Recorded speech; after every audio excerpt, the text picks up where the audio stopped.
This is Matt with VanDam Construction. We made these super simple floating shelves in this kitchenette we're adding on to the laundry room. Stay tuned to see how it's done.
Watching. We have a bunch of more videos that we've filmed in the past of different projects we've gone through.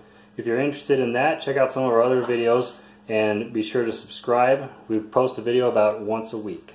Thanks for watching.